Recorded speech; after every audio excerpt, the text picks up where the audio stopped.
उसके ठीक बाद 5-6 हजार लोगों की भीड़ आसपास इकट्ठी हुई। ये भीड़ भजन गाते हुए और जय श्री राम के नारे लगाते हुए मस्जिद के अंदर दाखिल होने की कोशिश करने लगी, लेकिन इस भीड़ को भी जैसे तैसे करके रोका गया। उस रात के बाद अगली सुबह हिंदुओं की बड़ी भीड़ ने भगवानों को प्रसाद चढ़ाने के लिए मस्जिद में फिर से दाखिल होने की कोशिश की। इस मामले पर वहां के जिला मजिस्ट्रेट के नायर जो वहीं मौजूद थे, उन्होंने ये बातें दर्ज की है कि हिंदुओं की ये भीड़ जबरन मस्जिद में प्रवेश करने के लिए पूरी तरह से तैयारी करके आई हुई थी। मस्जिद परिसर गेट का ताला तोड़ दिया गया और पुलिस वालों को धक्का देकर गिरा दिया गया। हम में से सब अधिकारियों ने और दूसरे लोगों ने जैसे तैसे करके इस भीड़ को पीछे की ओर खदेड़ा और फाटक को बंद कर दिया, लेकिन फिर कुछ साधु पुलिस और हथियारों की परवाह किए बगैर एकदम से हम पर टूट पड़े और तब भी बहुत मुश्किल से हम लोगों ने किसी तरह से फाटक को बंद किया। अब फाटक सुरक्षित था और बाहर से लाए गए एक बहुत ही मजबूत ताले से उसे बंद कर दिया गया था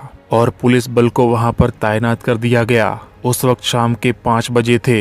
ये खबर जब प्रधानमंत्री जवाहरलाल नेहरू तक पहुंची तो उन्होंने यूपी के मुख्यमंत्री गोविंद वल्लभ पंत को ये निर्देश किया कि वो ये देखे कि मस्जिद की उस जगह से हिंदू देवी देवताओं की मूर्तियां हटा ली जाए। नाराज प्रधानमंत्री जवाहरलाल नेहरू ने अपने खत में कहा कि अयोध्या की घटना से मैं बहुत विचलित हूँ। मुझे पूरा विश्वास है कि आप इस मामले में व्यक्तिगत रुचि लेंगे। ये एक खतरनाक मिसाल कायम की जा रही है जिसके परिणाम बहुत बुरे होंगे। यानी प्रधानमंत्री दूरंदेशी कर चुके थे और बहुत आगे के बारे में सोच रहे थे कि हिंदुओं द्वारा मस्जिद में मूर्तियां रखा जाना ये निहायत ही घटिया काम है और आने वाले वक्त में इसके भयानक नतीजे सामने आ सकते हैं। और ऐसा वाकई में हुआ भी। पीएम जवाहरलाल नेहरू की कही हुई बात 2002 गोधरा कांड, मुजफ्फरनगर दंगे, 1995 और 2005 जैसे कई दंगों की शक्ल में सच साबित हुई। उसके बाद गोविंद वल्लभ पंत ने राज्य के मुख्य सचिव भगवान सहाय और फैजाबाद के पुलिस आईजीपी वीएन लाहिड़ी के साथ फैजाबाद को ये पैगाम भिजवाया कि मस्जिद में से हिंदू देवी देवताओं की मूर्तियां हटा ली जाए। लेकिन मजिस्ट्रेट के नायर को ये डर था कि अगर मूर्तियां हटा ली गई तो हिंदू लोग जवाबी कार्रवाई करेंगे और आदेश के पालन को अक्षम करने की पैरवी करेंगे, इसलिए उन मूर्तियों को नहीं हटाया गया। उत्तर प्रदेश के मुख्य सचिव ने कमिश्नर फैजाबाद को लखनऊ बुलाकर डांट लगाई और ये पूछा कि प्रशासन ने इस घटना को क्यों नहीं रोका और फिर दूसरी सुबह मूर्तियां क्यों नहीं हटाई गई। अब इसकी भी एक वजह थी। वीडियो शुरू होते ही मैंने एक नारा आपको सुनाया था कि ये अंदरूनी खाना बात है, पुलिस और प्रशासन हमारे साथ है। ये नारा यूं ही नहीं लगाया जा रहा था। ये नारा नहीं बल्कि एक हकीकत थी जिससे आज भी मुंह नहीं फेरा जा सकता। जब प्रधानमंत्री नेहरू के हुक्म पर उत्तर प्रदेश मुख्य सचिव ने फैजाबाद के कमिश्नर और मजिस्ट्रेट नायर से इस मामले पर सफाई मांगी तो इन दोनों ने राज्य के मुख्य सचिव को ही बगावत भरा खत भेजकर धमका डाला। खत में लिखा था कि मंदिर बनाने की डिमांड करने वालों के साथ सरकार का समर्थन और प्रशासन के भी कुछ लोग मौजूद है, उन्हें रोका नहीं जा सकता और अगर हिंदू नेताओं को गिरफ्तार किया जाता तो अयोध्या और पूरे देश में हालात खराब हो सकते थे। बगावत भरे इस खत में मजिस्ट्रेट के नायर ने आगे क्या लिखा जरा वो भी सुनिए। उन्होंने आगे लिखा कि वो खुद और जिला पुलिस कप्तान मस्जिद में से मूर्तियां हटाए जाने से सहमत नहीं है बल्कि उसके खिलाफ है और अगर सरकार फिर भी मूर्तियां हटवाना चाहती है तो हमारी जगह किसी और को बदल दिया जाए और हमें अपने ओहदों से हटा दिया जाए। ये काम तो अब तभी मुमकिन हो सकता है।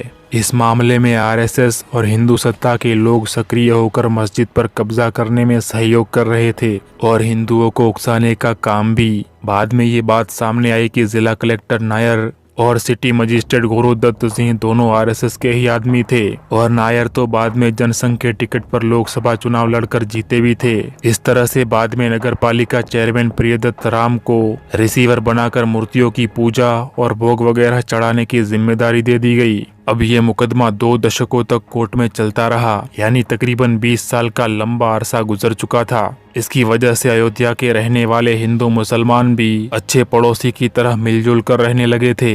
इतना ही नहीं, इस मुकदमे के दोनों पक्षकारों ने यानी परमहंस और हाशिम अंसारी ने जिला कोर्ट को बताया था कि वो दोनों मंदिर और मस्जिद का मुकदमा लड़ने के लिए एक ही साथ गाड़ी में हंसते हंसते जाया करते थे। बिना किसी घबराहट और झिझक के देर रात एक दूसरे के घर भी आते जाते रहते थे।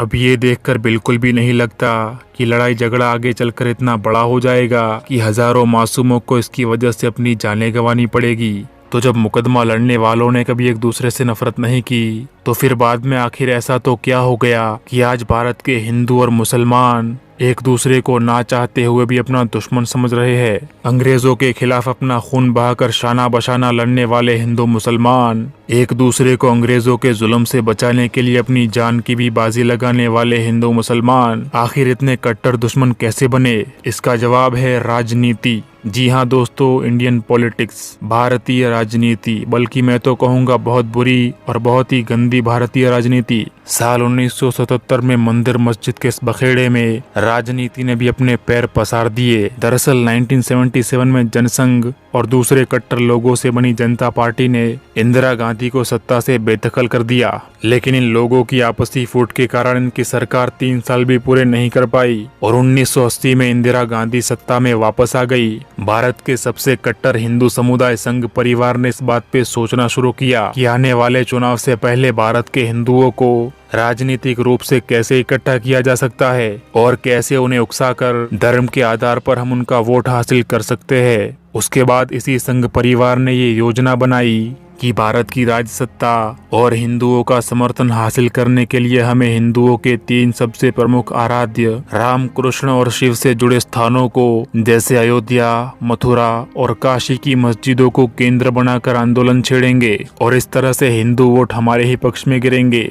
इस संघ परिवार ने उस वक्त के हिंदुओं को मानसिक तौर पर आक्रोश में ला दिया और एक बहुत ही गंदी चाल चल डाली। वो ये कि 27 जुलाई 1984 को राम जन्मभूमि मुक्ति यज्ञ समिति का गठन हुआ और एक गाड़ी पर रथ बनाया गया जिसमें राम और सीता की मूर्तियों को अंदर कैद किया हुआ दिखाया गया। 25 सितंबर को ये रथ बिहार के सीतामढ़ी से रवाना हुआ और 8 अक्टूबर को अयोध्या पहुंचते पहुंचते जिन जिन हिंदुओं ने रथ पर अपने भगवान राम और सीता को कैदी की हालत में देखा, वो गुस्से से बेकाबू हो गए और आक्रोश में आ गए। इस रथ यात्रा की मुख्य मांग ये थी कि मस्जिद के उस हिस्से का ताला खोलकर वो जमीन मंदिर निर्माण के लिए हिंदुओं को दे दी जाए। जैसे जैसे रथ यात्रा आगे बढ़ती गई, हिंदुओं का एक विशाल समर्थन भी जुटाती गई और लखनऊ से होते हुए 31 अक्टूबर को दिल्ली पहुंची। ये वही दिन था जब प्रधानमंत्री इंदिरा गांधी की हत्या हुई थी। अब इंदिरा गांधी की हत्या से फैली अशांति की वजह से 2 नवंबर को इस रथ यात्रा को रोक दिया गया।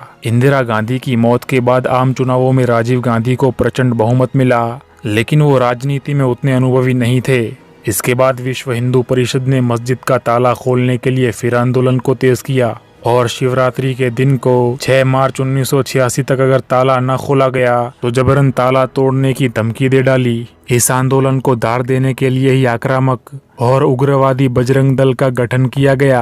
हिंदुओं को शांत करने के लिए यूपी की वीर बहादुर सरकार ने विवादित स्थल के करीब 42 एकड़ जमीन पर राम कथा यार्ड और सरयू नदी से अयोध्या के पुराने घाटों तक नहर बनाकर राम की पेड़ी बनाने का काम भी शुरू किया। लेकिन इससे भी हिंदुत्ववादी संगठन शांत नहीं हुए। इसी दबाव में आकर राजीव गांधी और उनके साथियों ने मिलकर फैजाबाद जिला अदालत में एक ऐसे वकील उमेश चंद्र पांडे से ताला खुलवाने की अर्जी डलवाई जिस वकील का वहां चल रहे मामले से दूर दूर तक कोई संबंध नहीं था और ऊपर से फैजाबाद के जिला मजिस्ट्रेट और पुलिस कप्तान ने अदालत में कहा कि ताला खुलवाने से कोई अशांति पैदा नहीं होगी। इसी बयान को आधार बनाकर KM पांडे ने ताला खोलने का आदेश दे दिया। 1 घंटे के अंदर ही अंदर इस फैसले पर अमल करके दूरदर्शन समाचार पर भी प्रसारित कर दिया गया, जिसकी वजह से देश में ये बात फैल गई कि ये सब पहले से ही रचा रचाया हुआ खेल था और इसके बाद ही पूरे हिंदुस्तान और दुनिया को अयोध्या के मंदिर मस्जिद विवाद का पता चला। इससे पहले ये बात उत्तर प्रदेश तक ही सीमित थी। इस दौरान सुलह समझौते की भी बहुत बातें होती रही कि हिंदू राम चबूतरे के आगे खाली जमीन पर मंदिर बना ले, मगर संघ परिवार इन सब बातों को नकारता रहा। मंदिर मस्जिद के गरमाए हुए इस मामले में अचानक एक पार्टी भी अपने पैर पसारने लगती है और मंदिर को खुलेआम राजनीति का मुद्दा बनाकर राम मंदिर के लिए आंदोलन में साथ आ जाती है। उस पार्टी का नाम था BJP, भारतीय जनता पार्टी। जी हाँ दोस्तों, 11 जून 1989 को पालमपुर कार्य समिति में भारतीय जनता पार्टी ने ये प्रस्ताव पास किया कि अदालत इस मामले का फैसला नहीं कर सकती, सो इसीलिए सरकार समझौते के जरिए या संसद में कानून बनाकर राम जन्म स्थान हिंदुओं को सौंप दे। ये था भारतीय जनता पार्टी की कामयाबी का राज। उन्होंने सुप्रीम कोर्ट को या मुस्लिमों को नहीं बल्कि सीधे सीधे सरकार पर ही राम मंदिर बनाने का ठीकरा फोड़ दिया। वीएचपी ने 9 नवंबर को राम मंदिर शिलान्यास और देश भर में यात्राएं निकालने की घोषणा की। राजीव गांधी के कहने पर गृह मंत्री बूटा सिंह ने 27 सितंबर को लखनऊ के तत्कालीन मुख्यमंत्री नारायण दत्त तिवारी के बंगले पर विश्व हिंदू परिषद से ये वादा लिया कि इन यात्राओं को शांतिपूर्ण तरीके से निकाला जाए। और उसी दौरान कांग्रेसी प्रधानमंत्री राजीव गांधी ने राम राज्य के नारे के साथ अपना चुनाव अभियान फैजाबाद से शुरू कर दिया। दूसरी तरफ विश्व हिंदू परिषद ने भी मस्जिद के सामने 192 फुट की दूरी पर मंदिर के शिलान्यास के लिए झंडा गाड़ दिया, लेकिन कांग्रेस चुनाव हार गई और कांग्रेस के एक नेता वीपी सिंह बीजेपी और बाकी वामनपंथी दलों के समर्थन से प्रधानमंत्री बन गए। इधर उत्तर प्रदेश में जनता दल ने पुराने समाजवादी नेता मुलायम सिंह यादव को मुख्यमंत्री चुना, जो पहले ही विश्व हिंदू परिषद के अयोध्या आंदोलन का विरोध कर चुके थे। अब बीजेपी ने राम मंदिर के मुद्दे को खुलकर अपने हाथों में ले लिया, जिसका नेतृत्व लाल कृष्ण आडवाणी कर रहे थे। जैसे ही आडवाणी देश भर में माहौल खराब करने के लिए 25 सितंबर 1990 को सोमनाथ मंदिर से 30 अक्टूबर तक अयोध्या की रथ यात्रा पर निकले, वैसे ही देश में कई जगह पर दंगे फसाद हुए। लेकिन तभी लोकप्रिय नेता लालू प्रसाद यादव ने आडवाणी को बिहार ही में गिरफ्तार करके रथ यात्रा रोक दी। इस तरफ मुलायम सरकार की तमाम पाबंदियों के बावजूद 30 अक्टूबर के दिन लाखों कार सेवक अयोध्या पहुंचे। पुलिस की लाठी और गोलियों के बावजूद कुछ कार सेवक बाबरी मस्जिद के गुंबद पर चढ़ गए, मगर आखिर में पुलिस इन पर भारी पड़ी और प्रशासन ने हिंदू कार सेवकों पर गोली चलवा दी, जिसमें 16 कार सेवक मारे गए। हालांकि हिंदी अखबार इस मामले को हवा देते हुए सैकड़ों कार सेवकों के मरने और सरयू नदी के लाल हो जाने तक की सुर्खियां लगाते रहे। उस दौर में मुलायम सिंह को मुल्ला बुलाया जाने लगा, हिंदू लोग उनसे नफरत करने लगे और अगला विधानसभा चुनाव भी वो हार गए। अब 1991 के लोकसभा चुनाव के दौरान राजीव गांधी की हत्या हो गई और कांग्रेस के बुजुर्ग नेता नरसिम्हा राव प्रधानमंत्री बन गए। और अब वो साल भी आ गया था जिसमें इन वामनपंथियों ने सारी हदें पार कर डाली। जी हाँ दोस्तों, साल 1992 में फिर कार सेवा का ऐलान हुआ। कल्याण सरकार और विश्व हिंदू परिषद के नेताओं ने सुप्रीम कोर्ट में ये वादा किया कि सांकेतिक कार सेवा में मस्जिद को क्षति नहीं होगी। उत्तर प्रदेश के मुख्यमंत्री कल्याण सिंह ने पुलिस बल प्रयोग न करने की हिदायत दी और तो और वहां के प्रशासन को केंद्रीय ताकतों की सहायता भी नहीं लेने दी। गृह मंत्री शंकर राव चौहान और देश के प्रधानमंत्री नरसिम्हा राव को यूपी के मुख्यमंत्री के वादे पर पूरा भरोसा था, लेकिन उनकी खुफिया एजेंसियां पहले ही सरकार को कार सेवकों के आक्रोश और बढ़ते गुस्से के बारे में बता चुकी थी। उन्हें मालूम था कि किसी भी वक्त हिंसा हो सकती है और बाबरी मस्जिद के ढांचे को गिराया जा सकता है। 2 नवंबर की रैली में आडवाणी ने बताया कि इस बार की कार सेवा शारीरिक होगी, जिसमें ईंटों और कुदालों का इस्तेमाल किया जाएगा। ये माहौल थोड़ा सा संभल जाता अगर देश की सुप्रीम कोर्ट ने उत्तर प्रदेश सरकार की अपील को न माना होता, जिसमें उन्होंने कार सेवकों द्वारा अयोध्या में कार सेवा करने की इजाजत मांगी थी। सुप्रीम कोर्ट ने वो इजाजत तो दे दी, लेकिन कहीं न कहीं उन्हें ये चिंता भी सता रही थी कि इतनी संख्या में इकट्ठे हुए कार सेवक कहीं मस्जिद को नुकसान न पहुंचा दे, जिसके लिए सुप्रीम कोर्ट ने इन सारी चीजों पर नजर रखने के लिए एक जज की नियुक्ति भी कर दी थी। साथ ही साथ सुप्रीम कोर्ट ने एक और बात भी कही थी कि अगर अयोध्या में अव्यवस्था फैलती है तो उत्तर प्रदेश सरकार को बर्खास्त कर दिया जाएगा। अयोध्या में शांति बनाए रखने के लिए अर्धसैनिक दलों की 160 कंपनियां, 100 एनएसजी कमांडोज और 100 आरएएफ के जवानों को भी भेजा जा चुका था। खैर, वो काला दिन भी आ गया जिस दिन को भारत के इतिहास में सदियों के लिए दर्ज होना था। ये दिन था 6 दिसंबर 1992 का। उस दिन अयोध्या में लगभग 2 लाख कार सेवक इकट्ठा हो चुके थे। भजन और कीर्तन के दौरान आक्रामक नारे भी लग रहे थे, जो कार सेवकों में जोश और आक्रोश भर रहे थे। ये कार सेवक एक और बात से गुस्सा थे और वो बात थी 5 दिसंबर के दिन की गई घोषणा, जिसमें कार सेवकों को प्रतिघातक किए जाने की बात कही गई थी, यानी ईंटों और कुदालों का इस्तेमाल कार सेवा में नहीं किया जाना था। सुबह के 10 बजे तक मुरली मनोहर जोशी, लाल कृष्ण आडवाणी, उमा भारती, विनय कटियार और अशोक सिंघल जैसे सभी अहम नेता हालात का जायजा लेने के लिए पहुंचे, लेकिन हालात पहले से ही बेकाबू हो चुके थे। कार सेवकों के एक जत्थे ने जैसे ही मस्जिद में दाखिल होने के लिए जोर लगाया, वैसे ही बाकी कार सेवकों ने भी उसी तरफ दौड़ लगा दी। कार सेवकों की भीषण पत्थरबाजी के सामने सुरक्षा बलों को पीछे हटना पड़ा। वहीं सारे नेता भी ये मामला चुपचाप खड़े देख रहे थे। 11:40 पर पहला कार सेवक मस्जिद के गुंबद पर चढ़ा। धीरे धीरे बाकी कार सेवक भी गुंबद पर चढ़ते गए और दोपहर के 2 बजे तक मस्जिद का पहला गुंबद गिरा दिया गया था। ये सिलसिला हूबहू जारी रहा, यहाँ तक कि शाम 5 बजे तक पूरी मस्जिद गिराकर जमीन दोष कर दी गई। नेता और प्रशासन मुंह बने इस पूरे मंजर को देख रहे थे। यूपी के मुख्यमंत्री कल्याण सिंह ने उसी शाम 5 बजे इस्तीफा दे दिया।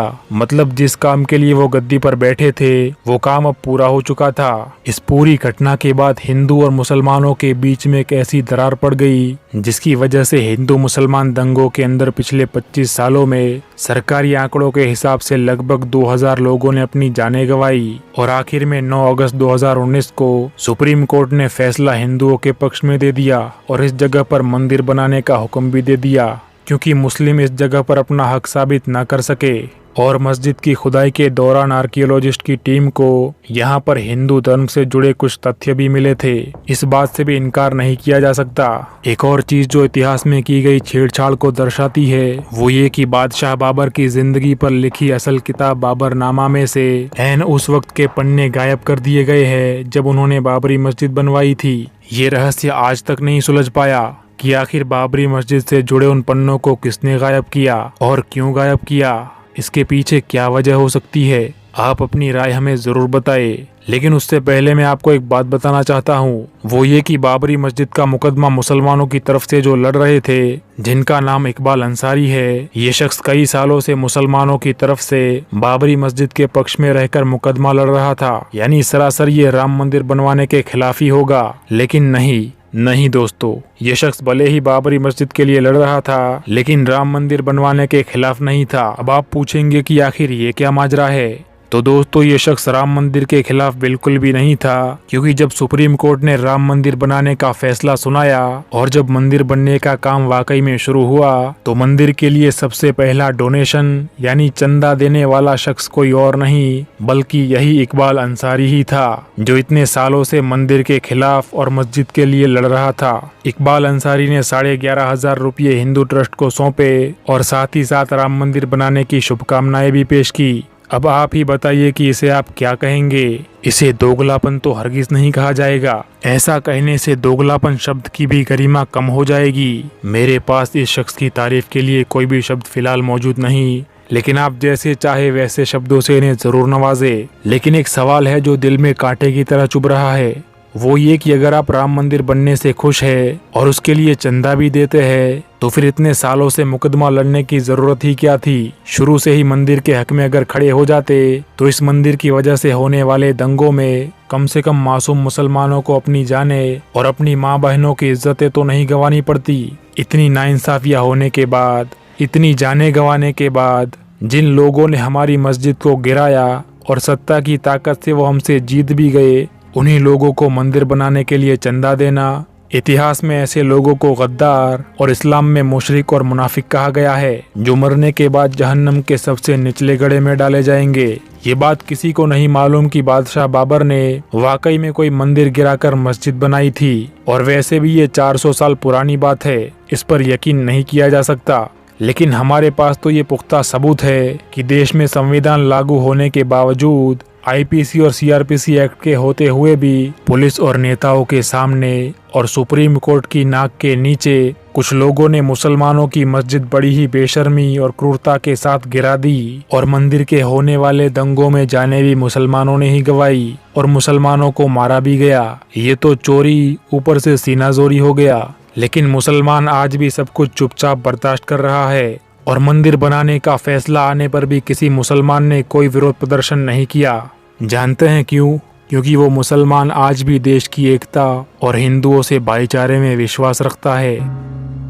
इस वीडियो को बनाने के पीछे किसी भी धर्म या किसी भी समुदाय के मान सम्मान को ठेस पहुंचाने का या उकसाने का मेरा मकसद बिल्कुल भी नहीं है, बल्कि ये वो बातें हैं जो एक मुसलमान होने के नाते राम मंदिर और बाबरी मस्जिद के विवाद के बारे में मैं सोचता हूँ। ये भी जरूरी नहीं कि हर मुसलमान मेरे नजरिए से और मेरी बातों से सहमत हो, क्योंकि भारत का मुसलमान कहीं ना कहीं राजनीति, गद्दार मुस्लिम नेताओं, कट्टर संगठनों, हिंदू मुसलमान के खत्म होते भाईचारे और बेवजह दंगों में मारे जाने से थक चुका है और इसीलिए वो अपने जज्बात जो वो बाबरी मस्जिद के लिए महसूस करता है उसे भी देश की वफादारी के नीचे दफन कर देता है और आखिर में सिर्फ एक सेक्युलर मुसलमान बनकर रह जाता है। अगर आपको ये दास्तान बाबरी अच्छी लगी हो तो इसे लाइक कर दीजिए और अपने दोस्तों और रिश्तेदारों को भी शेयर कर दीजिए। साथ ही साथ इस वीडियो में दी गई इन्फॉर्मेशन के बारे में आपका क्या ख्याल है कमेंट करके हमें ज़रूर बताएं। मिलते हैं अगले वीडियो में, तब तक के लिए अल्लाह की अमान में रहे।